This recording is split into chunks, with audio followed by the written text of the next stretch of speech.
Hey everybody, welcome to Stuck in the Walls. Although last time I called it Through the Walls, because that's the thing I do most in this show. Today we're looking at Infernal, Hell's Vengeance, which is a third-person shooter published by PlayLogic back in 2009. It's basically a port of Infernal, the PC game.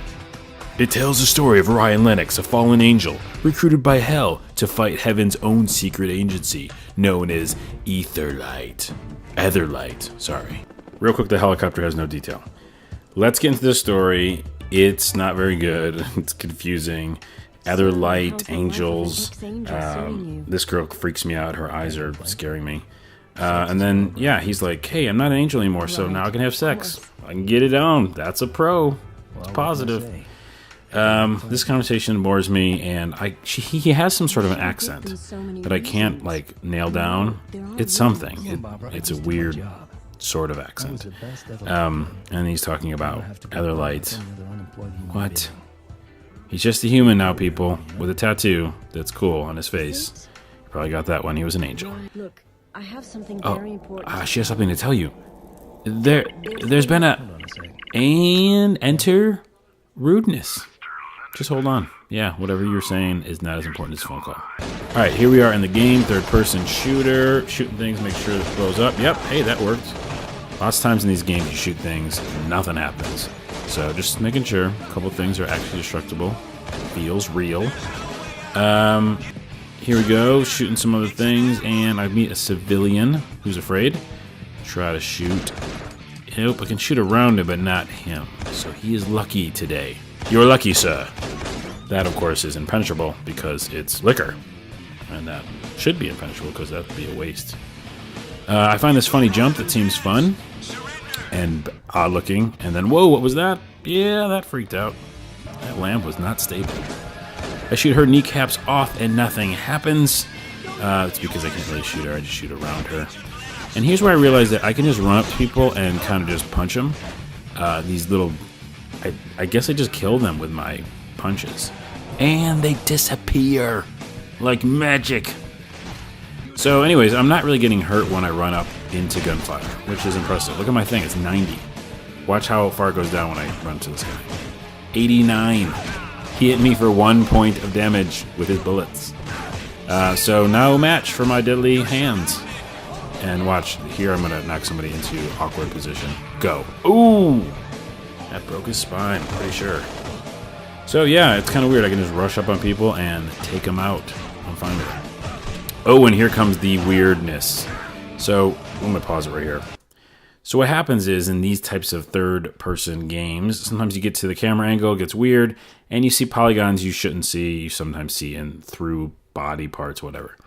So when you see in someone's head, if they're animating the eyes and mouth, you're going to see that, and it's going to look creepy. Watch, I'll show you.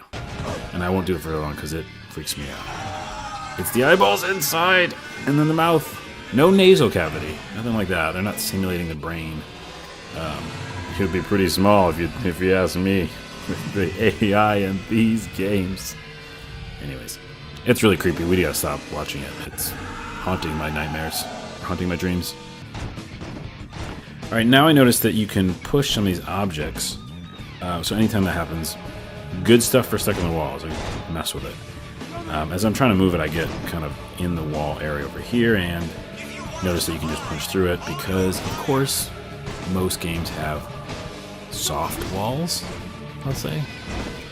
So I decided to put this in the elevator with me and go on up the elevator. Will it stay with me? Of course not. That would be realistic if it stayed with me. What's next? I have no idea. Oh yeah, here comes the plot where I meet the devil or something. And he's tempting me with giving him a bunch of power. He's going to give me power. And what's power look like? It looks like fire. Because you could have all this. Isn't this great? Look at this. Is that it? He says, is that it? Doesn't make sense. That seems like a lot. It's a lot of power. So here's the part where he says, it's cool being human because I like mittens. Mittens rock. He said mittens rock. This is the point where I'm actually going to go, I'm realizing to myself, I'm going to go back in and finish this game or get really close to it because I want to hear more of that dialogue. I want to hear more ingenious things this guy says with his weird accent. And now I get the power, and it seems like a bad thing to me. I'm on fire. I guess that's good. A plot twist. I am in the Snowlands. Don't ask how I got here. Just go with it. Of course, I'm trying to shoot the wildlife, because, you know, why not? And you can't shoot them either. You can scare him. I scared him pretty good. I scared him good. And I'm just showing you that, of course, you can walk through trees, because most places in games you can, and this is kind of like a camouflage. I'd be like, you don't see me, just ahead. Why am I still trying? That's the thing. Well, I shot at his foot, look. Is this standard practice when you get scared, just run and go under a tree and just hope nothing happens wrong? I guess so. This is very poignant what he says here. Keep your eyes open. Your presence here disturbs the natural order. Weird things happen. He's like, yeah, you telling me. Look at how I'm moving this whole little thing with my body. It doesn't even show him, like, pushing it, you know? I couldn't get it over the edge, though. It took me forever. It's just on the edge. Come on. Oh, there we go. So then, of course, I had to see if I could go over the edge, because most of these games have invisible walls. You can't get there. But I was able to get on the ledge, and I was like, yeah, I'll just peek. Oh, there we go. I love how he fell, like, not even animated. And this is before we leave. It's almost done. I just want to show a couple of little things that don't make any sense. Actually, I'm going to pause it for a second. There's a great talk about from this guy who worked on the original MUDs, which are the text RPGs online.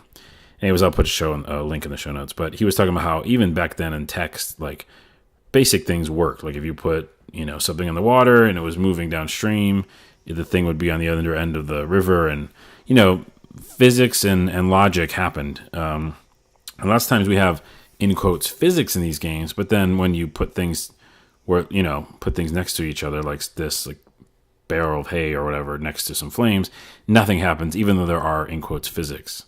So, as you can see, of course, moving the hay barrel next to a burning, blazing fire does nothing. And this is just at the end. I guess God was looking down at me, or some sort of heavenly thing happened. Some weird light glitch. Just really bright lamp. Really bright. That's it. Bye. Infernal.